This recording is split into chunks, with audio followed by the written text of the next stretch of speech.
Ready हो गए जी।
सामंतवाद और नग्न सामंतवाद का बोलबाला था संपूर्ण यूरोप में 18वीं सदी के उत्तरार्ध में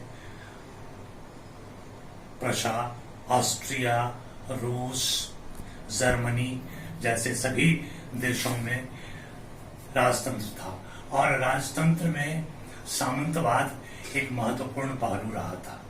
ऐसी स्थिति में जो सामंतों की दशा थी, जो किसानों की दशा थी, जो बुद्धिजीवियों की दशा थी, जो आम जनों की दशा थी, उसकी आर्थिक दशा हो, राजनीतिक दशा हो, सामाजिक दशा हो, वह यूरोप के अन्य देश ऑस्ट्रिया, रूस, प्रशा आदि से फ्रांस में बेहतर थी। फिर भी फ्रांस में क्रांति हो गई और सबसे पहले वही हुई। इसके कुछ मूलभूत कारण हैं। सबसे पहले हम आपको सामंत की उपयोगिता, संपूर्ण यूरोप में फ्रांस में ही क्रांति क्यों हुई? प्रश्न यह है, एक मिनट,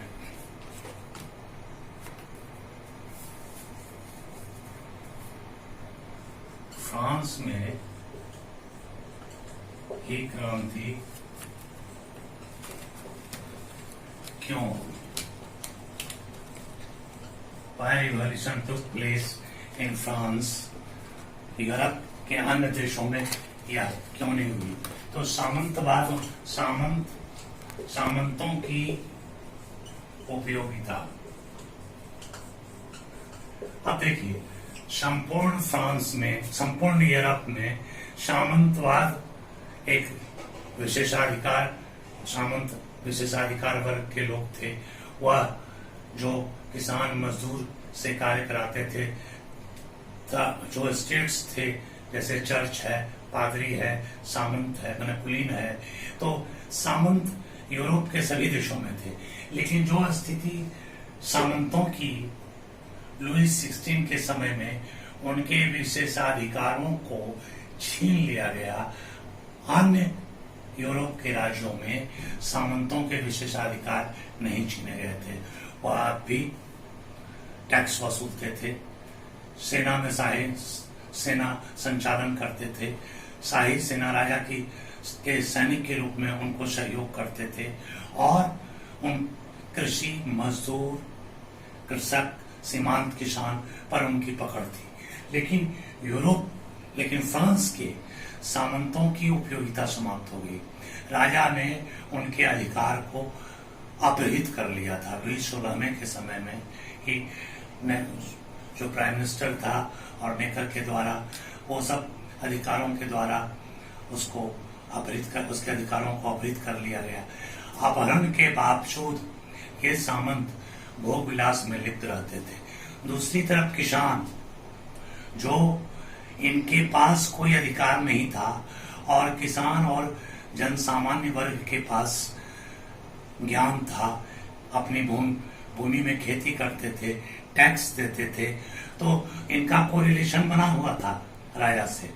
तो ये लोग देखे कि ऐसे जो सामंत हैं, जो भोग विलास और राजत्व के समानांतर अपने को मानकर अपने को उच्च श्रेणी में मानते हैं, हम क्यों नहीं इनके विरुद्ध विद्रोह करें? क्यों ना हम इनके विरुद्ध, इनकी जो इज्जत इनकी है उस इज्जत को हम पालें, क्योंकि हम तो वो हमारी उपयोगिता है और फ्रांस में सामंतों की उपयोगिता नहीं रह गई है।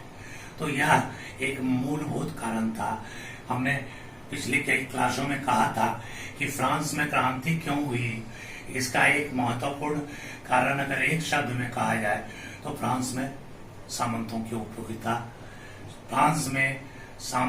उपयोगिता समाप्त हो गई थी और सामंत भी षड्यंत्र में शामिल थे क्रांति के, कि हमारे विशेषाधिकार छीन लिए गए हैं, अपहृत कर लिए गए हैं, जन सामान्य से भी हमारा रिवट होता रहता है, वह भी मेरे ऐसा अधिकार पाना चाहता है, तो राजा के विरुद्ध विद्रोह हो। इसलिए अन्य देश के सामंत की स्थिति इतनी बुरी नहीं थी जितनी फ्रांस की। एक महत्वपूर्ण कारण है, फ्रांस यूरोप के अन्य देशों में 18वीं सदी और उसके उत्तरार्ध में कमोबेश वही स्थिति थी, फिर भी क्रांति फ्रांस में ही हुई। दूसरा, किसानों की स्थिति।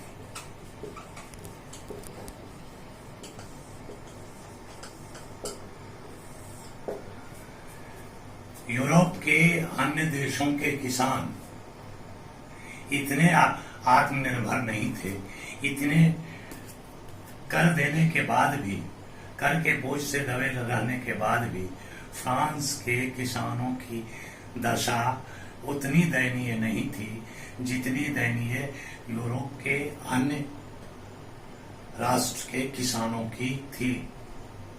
वो कर के बोझ से दबे रहते थे, वो अर्ध दास की स्थिति में रहते थे, जबकि किसान चर्च और राजा को टैक्स देकर भी कुछ जमीन खरीद लेता था, कुछ पूंजी बचा लेता था और कुछ मकानों को रहने के लिए बना लेता था।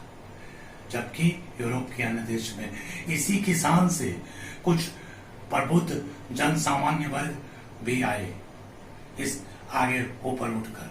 तो यह स्थिति यूरोप में फ्रांस की तरह किसानों की स्थिति अच्छी थी और ये विद्रोह करने के लायक थे, कैपेबल थे ये किसान।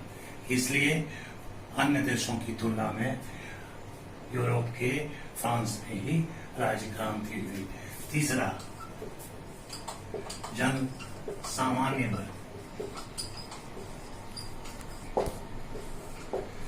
जन सामान्य वर्ग जो था वो फ्रांस का कि यूरोप के अन्य राष्ट्रों की अपेक्षा, अन्य राष्ट्र मतलब यूरोप के जो भी राष्ट्र थे, रूस, ऑस्ट्रिया, प्रशा, जर्मनी, हंगरी, जो भी राष्ट्र थे, उन राष्ट्रों की अपेक्षा फ्रांस के जन सामान्य वर्ग में बौद्धिक चेतना ज्यादा थी। यहीं से बहुत सारे विद्वान आए, लेखक आए, विचारक आए, दार्शनिक आए। तो ये स्थितियां अन्य फ्रांस के यूरोप के राज्यों में, राष्ट्रों में नहीं थी। एक इम्पॉर्टेंट पॉइंट ये है। चौथा, प्रबुद्ध दार्शनिक वर्ग।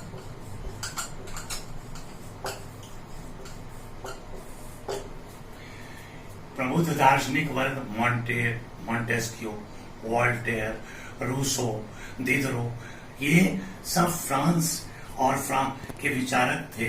और फ्रांस वासियों को यह घमंड था कि हमारे राज्य में ही ऐसे विचारक पैदा हुए और किसी भी नई चीज की शुरुआत उनके लेखन से हम ही कर सकते हैं। सही में अगर रूसो नहीं होता, नेपोलियन कहता है, तो क्रांति नहीं होती। यूरोप के अन्य राष्ट्रों में इस तरह की स्थितियां नहीं थी। अब लास्ट में फिर से इस वर्ग को मैं लूंगा आप लोगों के लिए, आप लोग पढ़िएगा। एक और महत्वपूर्ण पॉइंट है और वह है राजा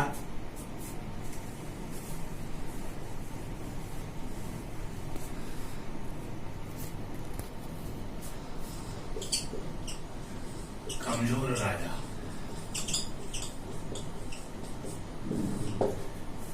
लुई 16वां इतना कमजोर था कि उसके मंत्रिमंडल का एक सदस्य त्याग पत्र देता है तो कहता है कि तुम कितने भाग्यशाली हो कि त्याग पत्र भी दे सकते हो। मैं कैसा हूं कि ये भी काम नहीं कर सकता हूं। आप अंदाजा लगा सकते हैं कि ये कितना निर्बल यह राजा था। और इस राजा ने कभी आर्थिक सुधार, कभी एस्टेट्स जनरल की बैठक बुला ली। एलेसियर कहता है कि तुम कौन हो, तीसरा सदन, क्या है तुम्हारा सिर, लेकिन सारी शक्ति तुम में निहित है। गोली चलवा दिया, सैनिक हस्तक्षेप करा दिया और रानी के दबाव में रहता था। या रानी एंटोइनेट, जो हम पिछले भी क्लास में आपको चर्चा किए। तो इसके जो भी नीतियां थी, इसके सारे सुधारक निश्चित रूप से त्याग पत्र दे चुके थे, हटाए गए थे राज दरबार के दबाव में। तो किसी इतना निर्बल राजा लुई 16 था कि क्रांति अवश्यंभावी थी। ऐसा राजा यूरोप के अन्य राष्ट्रों में नहीं था। हम समाप्त करते हैं यहाँ एक छोटे से क्लास में। हम फिर से इस वर्ग को लेंगे और आपको बताएंगे विस्तृत। आप तब तक अध्ययन करें। धन्यवाद।